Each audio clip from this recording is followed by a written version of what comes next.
Karang Jaya, Anon Vessel, bisa identifikasi kalian? This is Arka Kinari, Arka Kinari. This is Karang Jaya boat. Please confirm your intentions. This is Arka Kinari. Our intentions are to create a movement to resist climate change and engage with the sea. Hari ini ku temui sesama insan saling membenci. Warna-warni tak berarti, ragam budaya pun dikebiri. Bahasa yang asing jadi penting, bahasa ibu bukan hal genting. Tradisi leluhur hancur lebur, iman yang lain terus diukur. Arka Kinari is our tour bus, it's our floating venue, it's our home, and it's also a lever. It's our lever to approach the problem of climate change and the relationship between humans and nature with a bit more mass.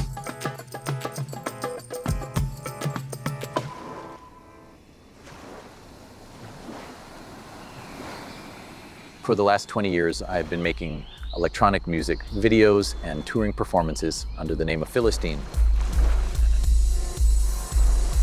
Philistine is a project born out of nomadism, to travel out of a backpack with a portable studio and to record and produce music everywhere that I go and let those places, those landscapes and those cities influence the sound of what I'm creating.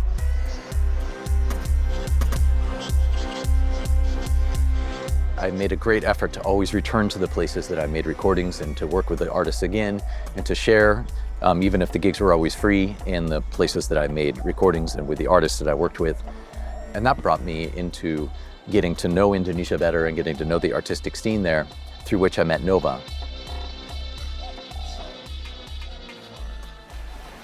I started singing as a child, and because of the diversity of my family, I sang at my grandfather's Pentecostal church. And also, I learned Quran recitation at the mosque and traditional Javanese music as well.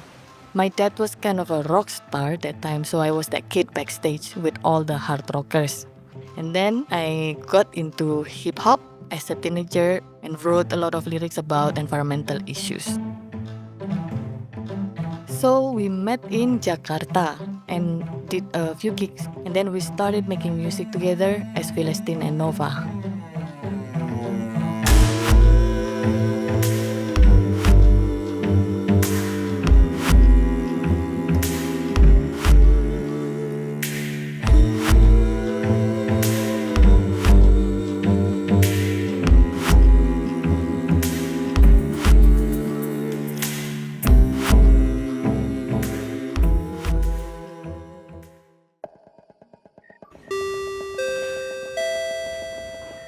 Philistine and Nova, flight 5523, Drapetomania, boarding in 10 minutes. Our last album before Arka Kinari was called Drapetomania, an emergency exit from the Anthropocene. And the stage performance was set up like an airplane, with air travel as an easy metaphor for our fast and unsustainable way of life. It's also very personal because as international touring artists, we used to fly a lot between gigs. The performance ended with us jumping off the stage with a parachute. And by abandoning both the plane and conventional stages, we were really broadcasting very clearly that it was goodbye to touring by air, goodbye to clubs, goodbye to festivals. From here on out, we're going to be doing things on our own terms in a very different way.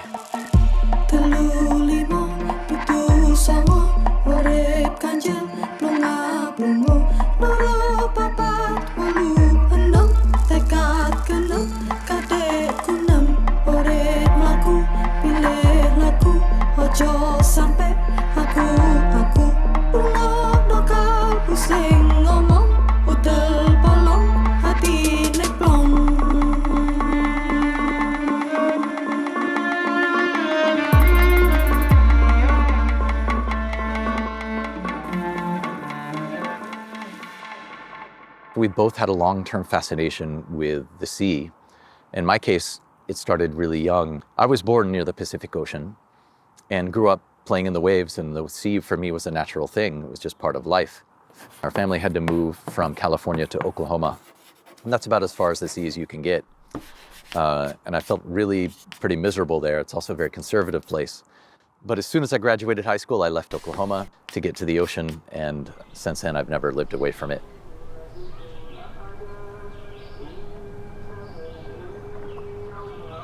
Before Arka Kinari, I was very afraid of the sea.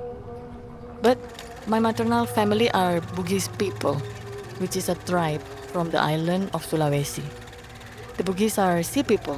They are famous for piracy against Dutch and English ships during the colonial era. I know that my grandmother was very comfortable with the sea, used to jump directly into the sea from the edge of her house. So I know I could somehow find that bravery inside myself, and maybe it's buried deep inside my DNA memory. And then eventually settled in Seattle, which is a coastal city, and it's surrounded by an archipelago of islands in the Puget Sound. And there I volunteered for the Sea Shepherd Society, which was a very, very young organization at the time. I was just a kid who had no skills, so they had me needle gunning and painting on the deck. But it started making me thinking about how activism could be applied also to the seas and to the water. It came to these questions about the history of how great we were as a maritime country, with the same question to me, like why do I and in majority of Indonesians are afraid of the sea. I almost stopped the project because I was too afraid, but then I had a dream. I had a really strange dream. That time I had 5 days of fever. I couldn't eat, and then in the end of that sickness, I had a strange dream that I was in the middle of the sea.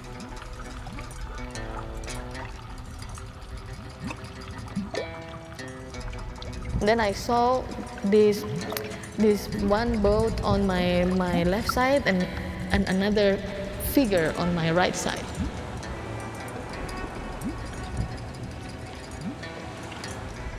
And on that boat, the boat on my left side, there was a man that was standing really, really strongly.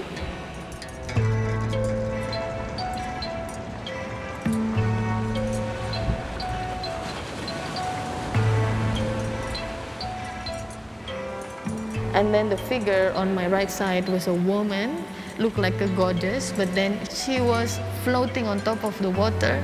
I knew that she was the goddess of the Southern Sea.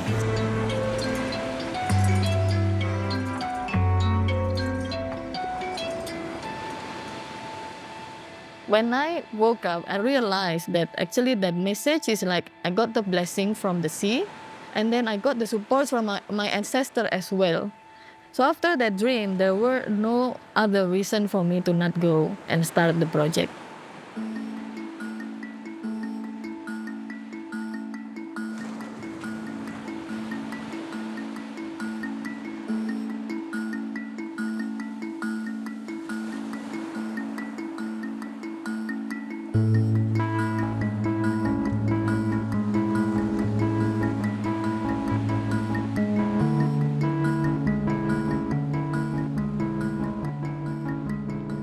Before getting started, we needed a ship big enough to hold this dream. The ship had to be light enough to sail on the wind, but heavy enough to carry a big sound system, with enough space on the deck for both solar panels and stages. And it also needed to be a comfortable long-term home for about 6 people. This was a search that took about 2 years. As we toured our last conventional gig by land and by air, we were also scouring the docklands from Sydney to Seattle, Istanbul to Ibiza. Telu limo pitu songo urip kanjil plonga-plongo loro papat wolu enem tekad genep kadek gunem urip melaku pilih laku ojo sampe aku rungono kalbu sing ngomong utel polong atine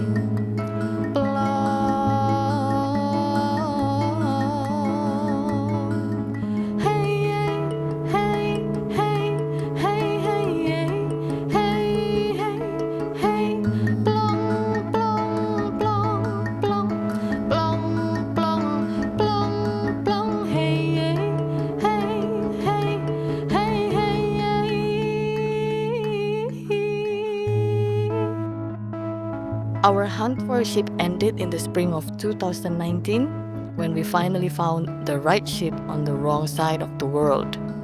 She was rusting away on a canal in the Netherlands, the nation that colonized my country for 300 years.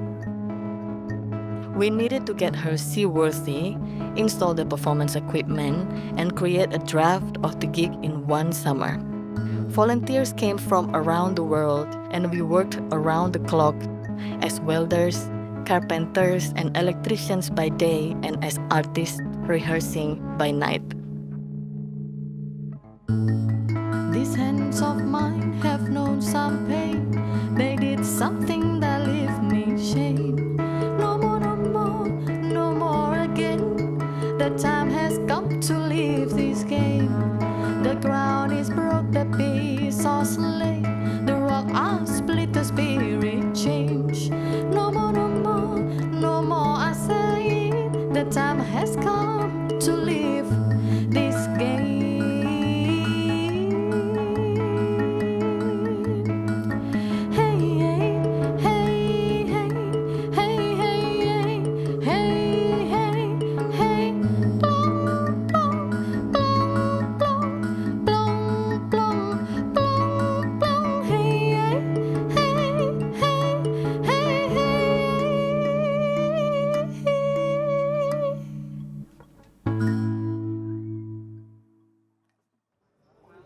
I go up, I make a cue. There's all this alarms are happening. Brr, brr, brr, all these blinking lights.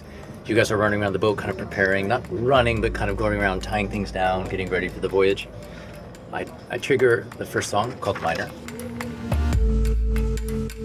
Before buying the ship, we'd already spent months with the director, Ricard Soler, to develop the script, write the music, compile the video. And so now that we finally had our stage, we went into full production mode. The core of the performance is a music concert, accompanied by video mapping onto the sails and stage actions. All of this together makes a narrative. It tells a story. And in this story, the ship and her crew are ambassadors from somewhere far away, people already flooded out of our lands by rising seas of a warming world and sailing forward to warn about the changes to come. It certainly helps that our music already sounds strange enough to the ears of most folks that it evokes a distant time or place. The biggest challenge designing this performance was the width of potential audiences, who could range from illiterate fisherfolk to urban sophisticates and be all ages from children to hipsters to grandmothers. And all this had to be done without words or text, because everywhere we sail will have a different language.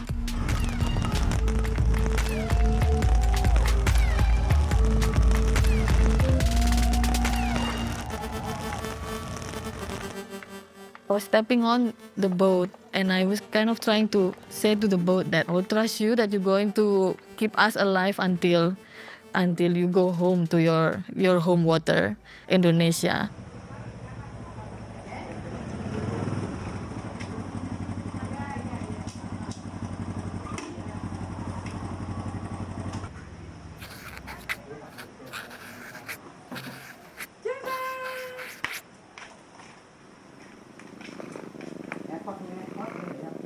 Sebenarnya untuk proyek Arka Kinari ini, saya sangat bangga sekali mempunyai menantu seperti Gre dan mempunyai anak seperti Nova yang mempunyai keberanian yang luar biasa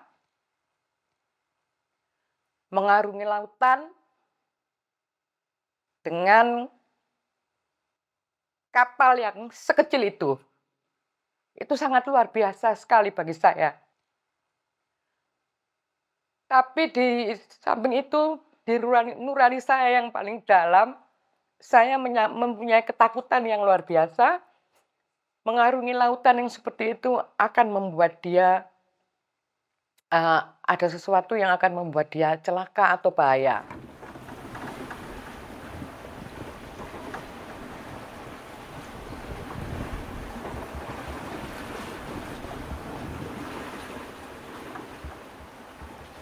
How do you actually sail from Europe to Southeast Asia? This journey should take about 3 months via the Suez Canal. But that route would have squeezed us between Somali pirates and the civil war in Yemen. Then there's the old Dutch colonial route around the Horn of Africa. But this is where the Atlantic, Indian, and Antarctic Oceans collide, and that cape is littered with the wrecks of the best ships of the European empires. Probably not a good first voyage for a crew of naive artists on a 75-year-old rust bucket. So, we took the long way, which is to sail south until the butter melts on your plate, around the latitude of Cabo Verde off of West Africa. And then you take a right and follow the setting sun until hitting Central America. This route extends over nearly 3/4 of the world, crossing the Atlantic, Caribbean, Panama Canal, and finally the massive Pacific Ocean. So what could possibly go wrong? China has identified the cause of a mysterious new virus. There are fears of a fast-spreading virus. COVID-19. Overseas travel should be cancelled. Nations across the Pacific and the world have closed their borders.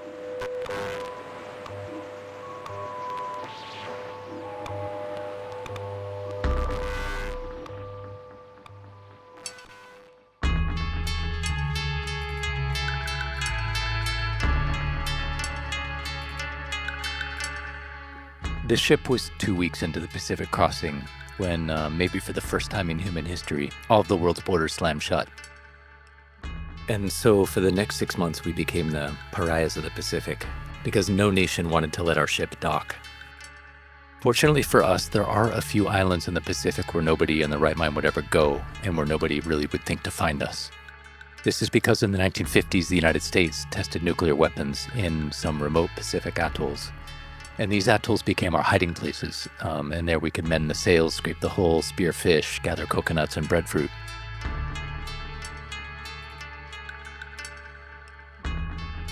As we waited for the pandemic to end, the days blended into weeks, which blended into months. Our fingernails grew and were trimmed, clothing wore out, food supplies shrank. We moved slowly along a chain of atolls. We never saw another boat, another human, or another electric light. Our nearest neighbors were the crew of the International Space Station as it passed overhead every few hours. Bola api muncul dari ufuk timur menyapu bintang sinari ibu bumi yang birunya tampak lebih dari hijau yang kini tergantikan dengan tanah kekeringan dan air bah di sisi lain ibu bumi terus bertahan.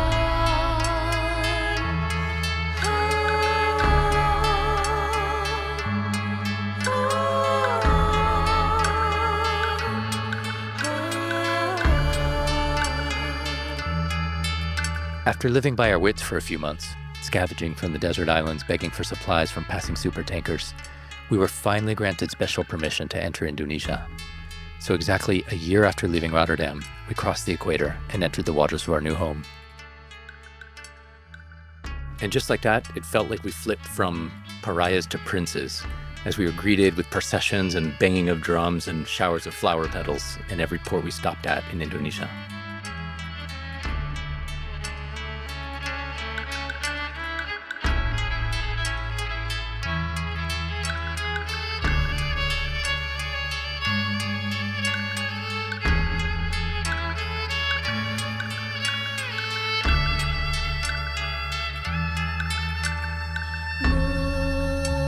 Menyatulah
beyond where you're looking.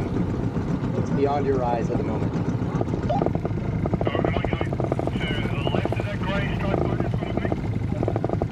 Exactly. Just follow me.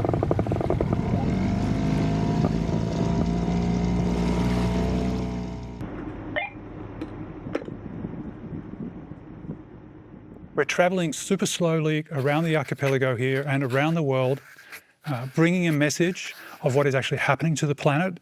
And we're, let's be honest, we're taking a message to places where people are far too busy just to survive, to actually even consider what's happening.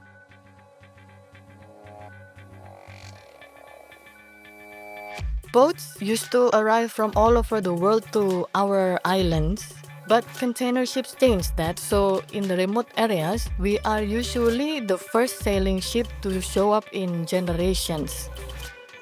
Normally, we stay about 1 week to have enough time to get to know the community, and by the time we do the gig, they already call my name. But it's not easy to organize a gig at a dock. We have to convince a lot of people. The port authorities, the village leaders, the coast guards, the fishermen, and even the local mafia. Then they all become our friends, and we leave them with strong memories. I love this earth that we live on, and to see it being destroyed slowly always hurts me. And so to see this project trying to bring messages of how maybe it can change. And that is what I love about being on Arka Kinari, that we can come together as a strong team and move this beautiful boat from one place to the next with all the challenges that the sea gives us that make us all stronger, to come to different lands and be welcomed by people there, show our story to them, and then hear their stories. And hopefully we will all be able to interact with the world in a better way. We take water from the sea and make air putih. We have a lot of solar panels, banyak, to make all the listrik, to run the performance, and to make life possible on the boat. We invite young people or community leaders to visit the boat for us to share how we live at sea, how we move with the wind, get electricity for the gig from the sun, and also how this idea could also apply to living on land. And we always learn from them too. We learn their systems for living, their traditions and beliefs, their stories.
I often forget just how hard this project is, how hard it was to start the first time.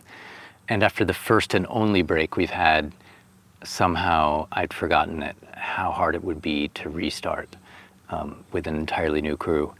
It's not that we are starting with people who aren't qualified, it's just that it takes a lot of time for a group of people to gel, and there's a lot of things to learn, a huge learning curve.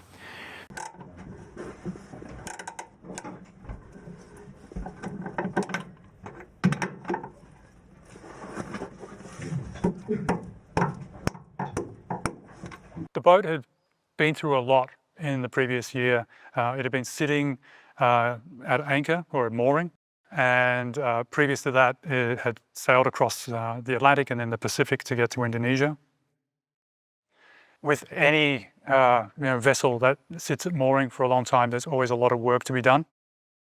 So we had to prepare the boat. So we spent a good 3 or 4 weeks in Bali preparing the vessel, and also had to bring the new crew on board, which is a mix of, I think, about 60% Indonesian and 40% foreigners.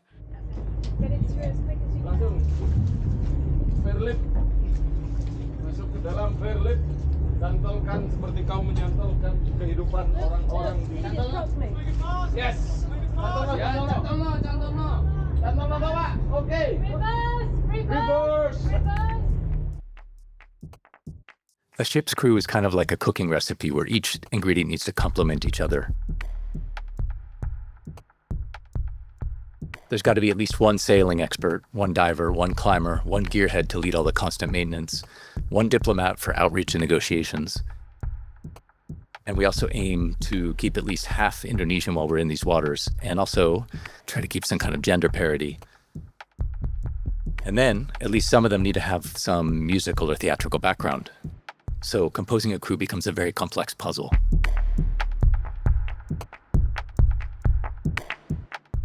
For us is to restart everything again, like to teach everybody how to set up the performance, to teach everybody how to perform as well, because we are involving crew to perform with us on the boat gig and then on the land gig as well. For me, it's exciting process because like repeating things is like a rehearsal for me, but there are moments that, of course, it became too challenging for either me, Gray, and the new crew.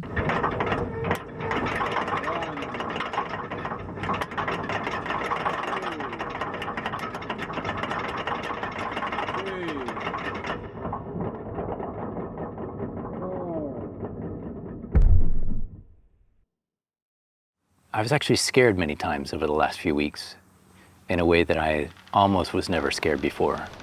In the Indian Ocean, when we hit some big storms and the ship was being thrown around a lot of stuff was starting to break, a lot of stuff was going loose on the deck and about to be swept away by the ocean.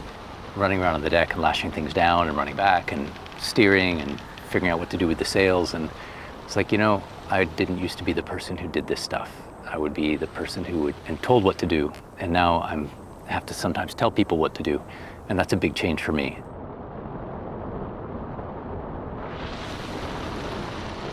We went through quite a heavy storm on the way here, and also for me personally, the Indian Ocean, the most spiritual water of Indonesia.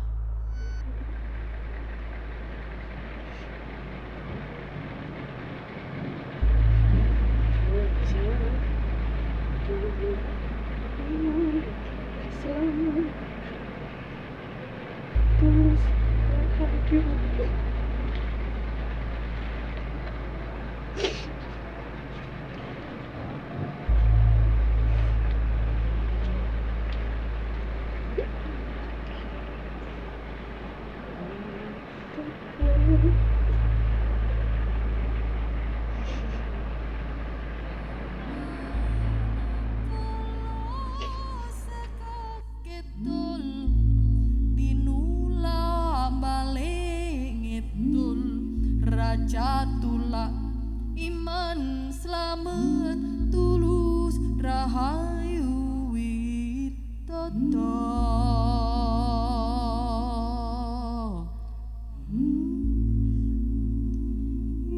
Iman selamat tulus rahayu.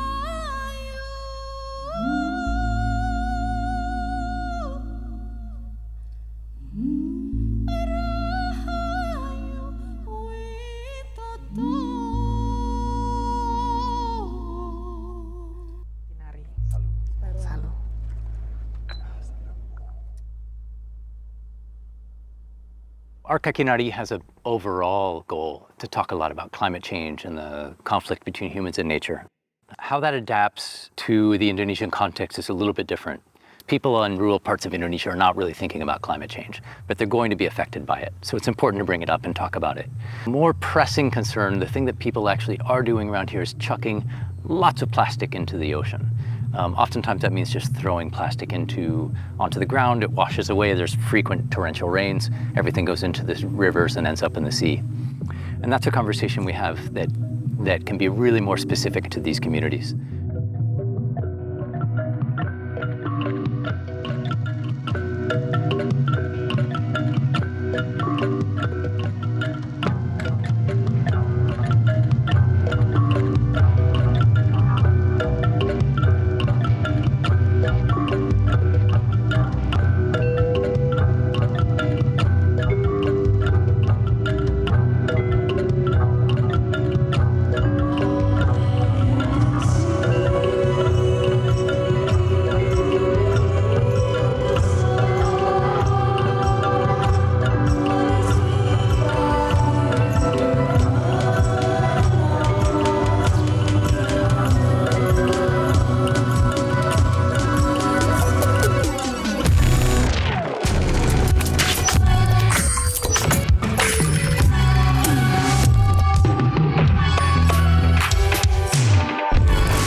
We've been working on the issue of single-use plastic pollution for several years now. We're based in Bali, so it made sense that we did something about this in Bali. Plastic pollution in Bali is a huge problem. We think that recycling is a solution to the problem, but unfortunately only 9% of all plastic ever produced has been recycled. The rest ends up in landfills or in the natural environment, with the majority of it going into the oceans.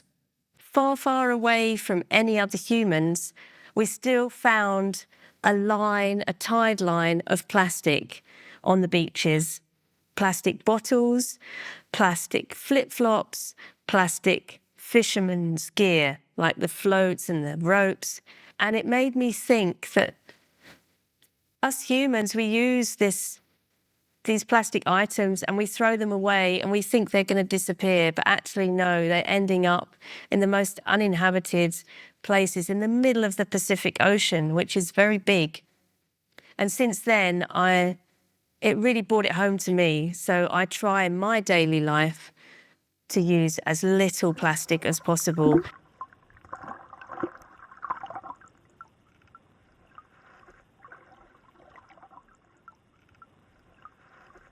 Arka Kinari are really walking the talk when it comes to reducing their carbon footprint and taking climate action, and they're a huge inspiration to all of us.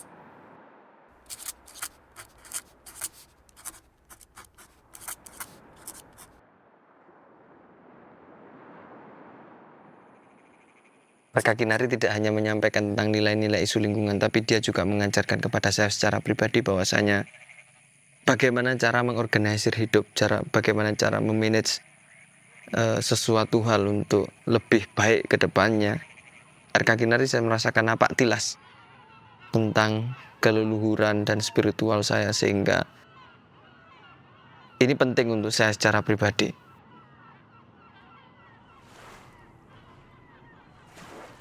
We live really slow on Arka Kinari. Like we move with the wind, and then we didn't really turn on the engine if we don't have to. So we need to live much slower, but we have to act faster. I feel optimistic that the human race would like to address climate change and the collapse of nature. I feel like most people would like to do something. And in fact, if climate change were an army of White Walkers marching towards us from the horizon, a lot of people would probably sign up and fight and die for the cause of like saving nature and the human race. But the fact is, there is no enemy you can identify, and it's very difficult to find a way to actually get leverage to actually like engage in this conflict. with art and culture is for us is the best method to inspire people and to give information without like lecturing.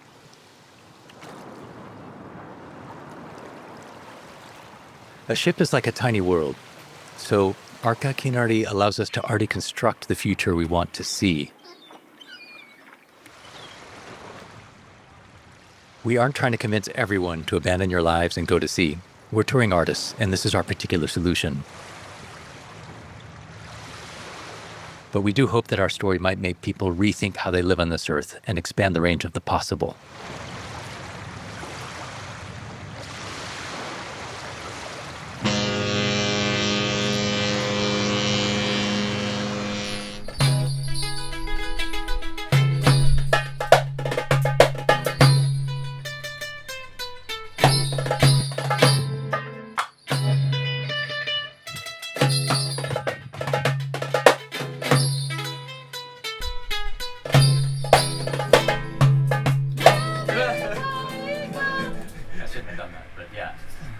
Again.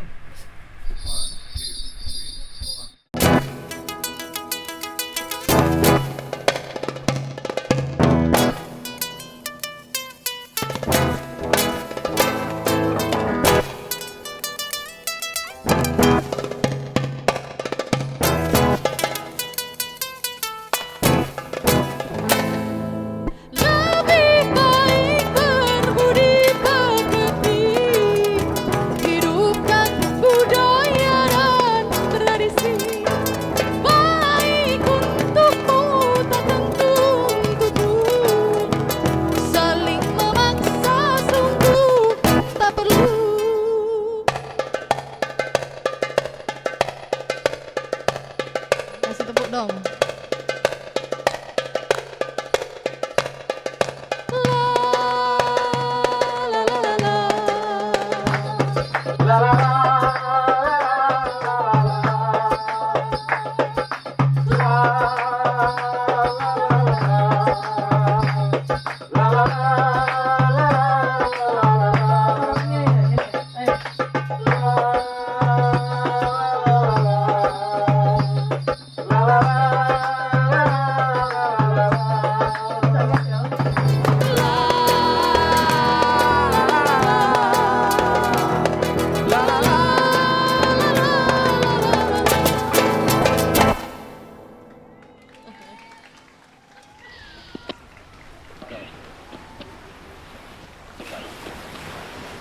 Arka Kinari, Arka Kinari.